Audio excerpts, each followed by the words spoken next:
Thank you so much for joining us for CBN NewsWatch. I'm Efrem Graham. Ahead today, Israel quickly marking historic success in its strikes against Iran's nuclear program and claiming it already has air superiority over Tehran, as some Iranians hope the Israeli attacks will bring down Iran's Islamic regime. And Iran striking back, launching missiles against civilian targets in Israel, leading to multiple casualties, but the Israeli people showing resilience amid the assaults. Here at home, a suspect in custody after deadly political shootings in Minnesota kill a lawmaker and her husband and wound another politician and his wife. And a political battle on Capitol Hill over regulation for artificial intelligence amid the race for AI supremacy between the United States and China. All those stories and more right now on CBN NewsWatch. This is CBN NewsWatch. It is Monday, June 16th, and quite busy. Let's begin in the Middle East, where Israel's military says it has made historic progress in its battle against Iran in its first 4 days. But as Chris Mitchell reports from the scene of one of the Iranian missile strikes, Israelis still live under the shadow of ballistic missiles and the threat of destruction. Overnight, missiles landed in Tel Aviv, killing at least 5 people. The IDF says Iran has launched hundreds of ballistic missiles. Most have been intercepted, but some managed to hit Israeli cities, including Bat Yam, over the weekend. Behind me is just one of the locations where Iranian missiles have hit. It sheared one apartment building in half, destroyed a building beside it, and the damage goes for blocks around. The missile contained nearly 1,000 pounds of explosives. 9 were killed in the attack, 3 of them children, and nearly 200 injured. But our spirit is strong and it will win.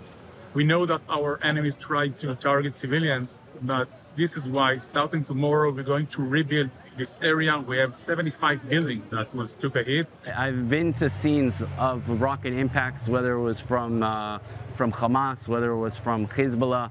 I tell you, these are very large missiles that are landing here to cause such damage like this.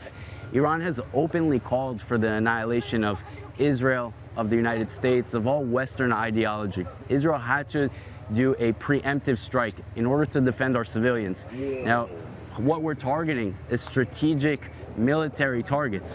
What they're targeting, like you see behind me in the various sites across Israel, is civilian infrastructure, residential communities. Speaking from the site at Bat Yam, Israeli Prime Minister Benjamin Netanyahu warned of what might happen if Iran is not stopped.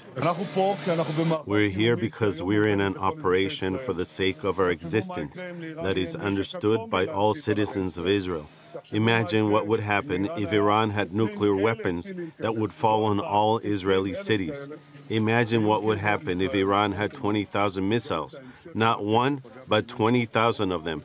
That is an existential threat. U.S. President Donald Trump supporting Israel's operations, but still hoping Israel and Iran can reach a deal. Well, I hope there's going to be a deal. I think it's time for a deal, and we'll see what happens. But sometimes they have to fight it out, but we're going to see what happens. The IDF says it's making history. We are in the midst of unprecedented achievements in the history of the IDF. We are opening the route to Tehran. In just 4 days, in what some are comparing to the miraculous Six-Day War in 1967, Israel has targeted the vast array of Iran's nuclear infrastructure, including enrichment facilities in Natanz, Fordow, and Isfahan. The IDF says most of Iran's military commanders have been eliminated, and Mossad agents on the ground have taken out Iranian air defenses, ballistic missiles, and nuclear scientists. Meanwhile, social media videos from inside Iran show Iranian citizens cheering the strikes, hoping it will bring down the dictatorship that's ruled for 46 years. I call upon the Iranian people, this is your moment.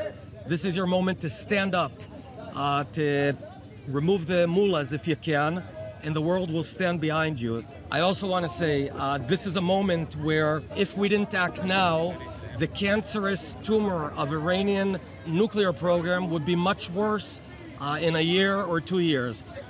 We are doing the dirty work for the world. We are the ones who are removing and preventing Iran from going nuclear. We are preventing Iran from being a danger to the world. Opposition sources claim some Iranian leaders have already fled the country. In Israel, the spirit remains resolute. Chris is with us now for more. So, Chris, what have the Israeli strikes accomplished so far in these last few days? Well, it's really amazing, Ephraim. In the last few days, they've destroyed almost all of Iran's air defenses. Its Air Force eliminated, as we said in our report, the senior military and Revolutionary Guard commanders. Almost the entire Iranian Air Force, the command, eliminated the majority of the senior nuclear scientists, half of Iran's nuclear facilities, and most of the government buildings in Tehran, many of the missile launchers that are available. And what this is doing, Ephraim, it's causing massive traffic jams in Tehran because many of the people are literally fleeing the capital and causing many people, as we saw in our report, to literally cry out that Khamenei would be executed and that the government would fall. Right now, Israel is threatening to take out Iran's ports and energy infrastructure, while at the same time they're fighting in Gaza, Lebanon, Syria, Samaria, and Judea. And so when you compare the two countries, Iran has about 90 million people. It's about 1,000 miles away from Israel. And then within 72 hours, Israel has inflicted all these losses. That's why some are comparing it to what happened in the Six-Day War. Iran has a major nuclear facility that many say is the key to Israel's success in this entire operation. Tell me about the location and why this is so important. Well, it's called Fordow, and while they've already attacked some of it, or at least in the area, it's critical to Iran's nuclear ambitions. And the reason for that, it's buried deep underground and fortified. It may be as many as 200 feet underground, very resistant to airstrikes. It's designed to withstand those airstrikes. And they also have what's called a fast breakout capability. In other words, they have advanced centrifuges. They can enrich uranium to near weapons-grade uranium within days. So they have a rapid path to break out military-grade uranium.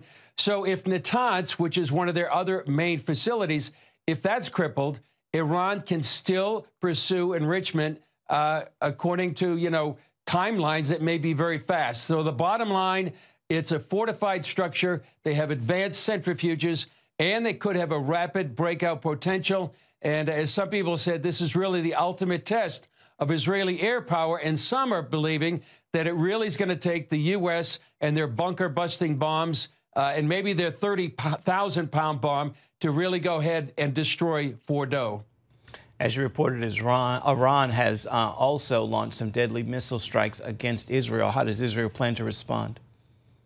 Well, keep protecting the home front, Ephraim, and have people shelter in place and try to eliminate as many of these launches and ballistic missiles before they can reach Israel, and then destroy many of them as much as they can on the ground. According to the IDF, they've destroyed about a third of Iran's ballistic missiles launchers have been destroyed. And last night, about 20 ballistic missiles were destroyed even before they could be launched. So the IDF strikes, so the Iranians have really only launched about half of the number of missiles they have planned so far. Iranians are hoping Israel's strikes will bring down the Islamic government there. What does Israel think are the chances for regime change in Iran now? Well, Prime Minister Netanyahu implied in a Fox News interview that the consequences of all these attacks by Israel could have that consequence of having the regime fall and the people rise up. That's exactly what former Prime Minister Bennett told us yesterday. We also know that Reza Pahlavi, he's the son of the late Shah, and he's made a statement to the people of Iran, and he's saying to them every act of defiance, including not even showing up to work, working less or arriving late, can actually have an effective blow to the regime that is so weak right now. He's saying together, side by side, we can prevail. He's also calling on the military, police, and security forces to get away from the regime, join the people, calling on the international community instead of appeasing the Islamic regime to support the Iranian people. What is the protocol there for dealing with the attacks from Iranians? Well, there's a very specific protocol, and everybody here in the Bureau knows about it. Now, these are for Iranian missiles, not Houthi missiles. There's a pre-warning. That means 50 to 30 minutes before an attack, you get an alarm on your phone that tells you to stay near a shelter. There's a pre-warning about 10 minutes before an attack. That's designed to tell you to prepare to go to the shelter. Then there's a siren. That's about 90 seconds before an attack. Get into the shelter and stay there until you have clearance from the Home Command. And talking about the resoluteness of the people, the Israeli police spokesman told us the Israeli nation is strong. We're a resilient nation and part of our DNA. And you can see on bomb shelters, you can see in tunnels where people are, bracing for an attack. Many are singing, "Am Israel High, the people of Israel live." All right, Chris Mitchell, our CBN News Middle East Bureau Chief, thank you so much for your insight. Stay safe. We'll be looking forward to hearing from you more in the days ahead this week. Coming up here at home, the man suspected of killing a Minnesota lawmaker and her husband is now in custody after surrendering to police Sunday, following the largest manhunt in that state's history over the weekend. We're going to show you what happened when we come back. Watching CBN NewsWatch.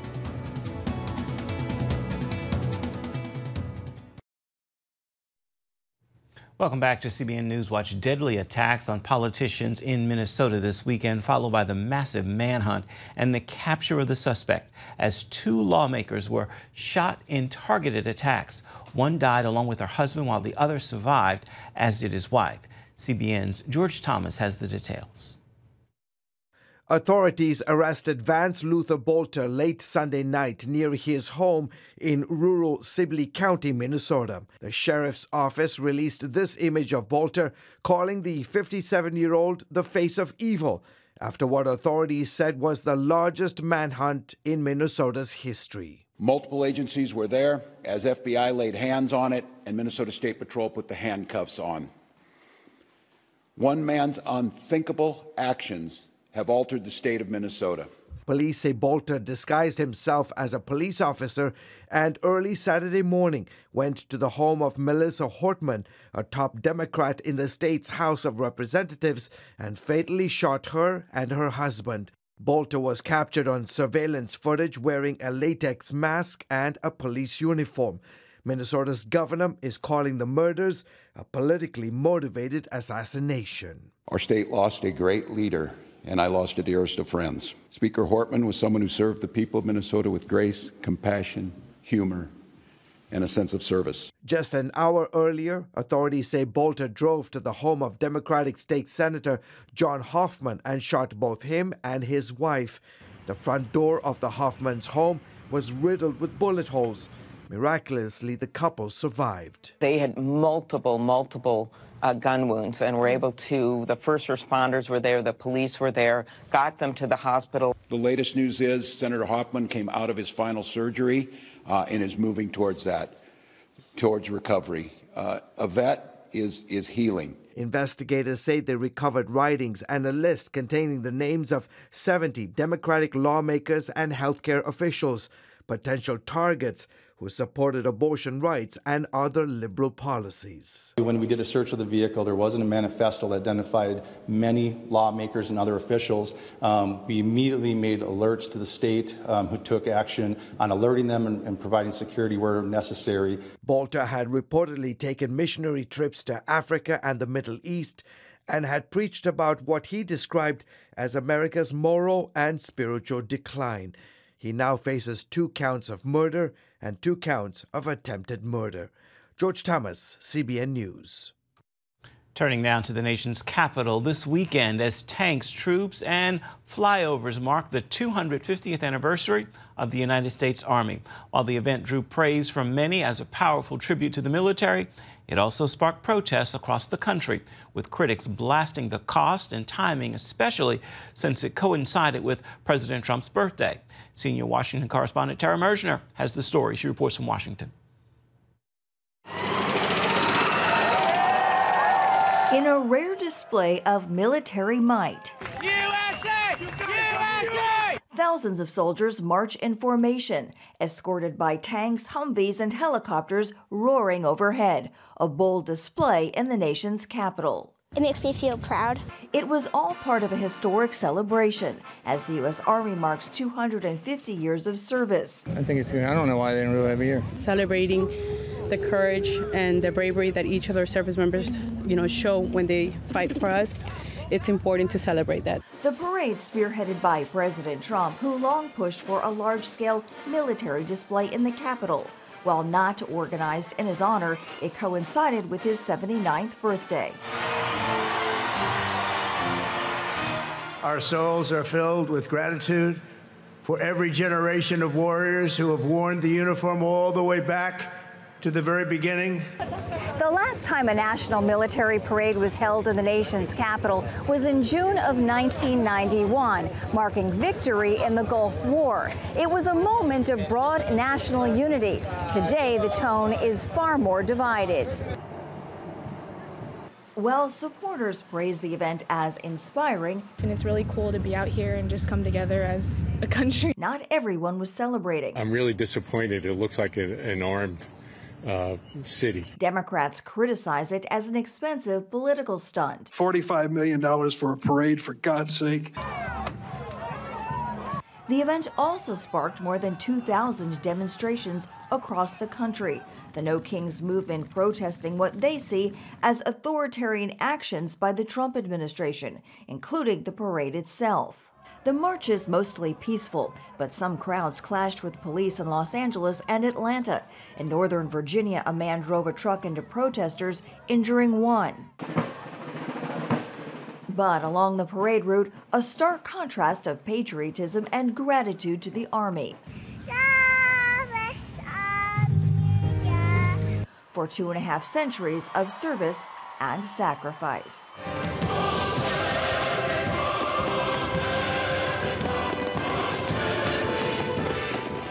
In Washington, Tara Mergener, CBN News. Still ahead, a new battle over artificial intelligence. How much should it be regulated here in the United States without hurting the AI race against China? We're going to have that story for you. It's coming up right after this here on CBN NewsWatch.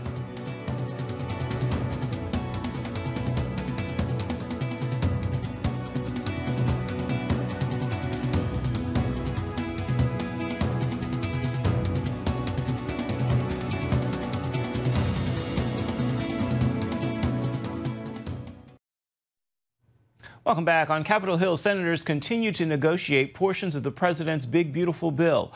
One of those items is a 10-year moratorium preventing states from regulating artificial intelligence. As AI technology races ahead, there is concern this lack of oversight could be dangerous. CBN's Dale Hurd is on this story.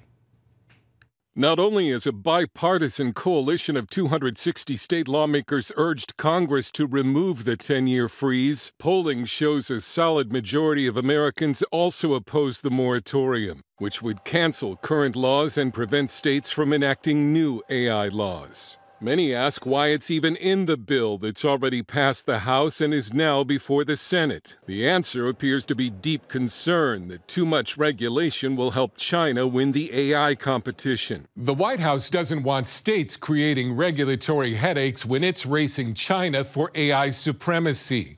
This is what one tech CEO said after California AI legislation was vetoed last year. Regulating at the state level means that we're going to have many different inputs into regulation, and we'll have an uneven playing field for companies trying to innovate in AI. This would have slowed us down. I'd far rather see legislation at the federal or even the international level. We're in a race with China and other countries on this. If we smother this thing with regulation and stop the innovation, we could do real harm for the national security interests of the country. And that's the thought behind this. However, Chris McKenzie with Americans for Responsible Innovation, which is leading the opposition to the 10-year moratorium, says it's too long and overly broad. It would actually strike down laws, not just regulating AI transparency and developer risks, transparency for consumers, children's safety online. New concerns, new risks, new alarm bells can go off on AI within that decade. And state lawmakers, who are often the most responsive, their hands would be tied. State lawmakers have good reason to fear that an unregulated AI sector would put Americans in danger. Cybersecurity expert Neil O'Farrell. AI is a different beast. It's not human, but it is capable of outwitting us in ways that we're not quite ready for. OpenAI's latest ChatGPT model ignored instructions to turn itself off and sabotaged a shutdown mechanism in order to keep running. Another AI model has also shown the ability to deceive and potentially blackmail humans when ordered to shut down. House Energy and Commerce Chair Brett Guthrie said Wednesday that the 10-year ban is not likely to pass in its current form. We're not suggesting preempting 50 state laws with nothing. We're going to have federal guardrails. And it faces other hurdles, according to CBN News Capitol Hill correspondent Michelle London. Well, one potential obstacle is that this provision isn't budget related. And in order for Republicans to pass this mega bill on their own, a special Senate rule requires all provisions be directly tied to the budget. While there is GOP opposition in both houses, including Representative Marjorie Taylor Greene and Senator Josh Hawley, Texas Senator Ted Cruz says he would introduce it in a separate package if it is removed from this current legislation. Some are also concerned the proposed ban comes after President Trump signed an executive order calling for the federal government to share data across agencies and using a private data analysis firm, raising fears it could lead to greater government surveillance power. Dale Hurd, CBN News. We'll be right back with an encouraging word for your week. Stay with us. You're watching CBN NewsWatch. Get your daily quick start from CBN News. A quick read on the important news of the day delivered right to your inbox. Stay current on breaking news, politics, and entertainment. Go to quickstart.news and subscribe today. It's time now for your Monday Motivation. I leave you with these 3 words to ponder this week: imagination, communication, implementation. Think it, speak it, be it. Add faith to, and work to this recipe and watch God move your imaginations from thought to reality. You may not feel qualified, you may not feel prepared, you may not feel good enough, but none of those can stop God's response to your faith. Well, that will do it for this edition of CBN NewsWatch. You can always find more of our news programs on the CBN News channel. You can find them there at any time, as well as online, cbnnews.com. We'd love to know what you think about the stories you've seen here today. You can email us, newswatch@cbn.com. You can also reach out and touch us on Facebook, Instagram, and X. We'll see you back here tomorrow.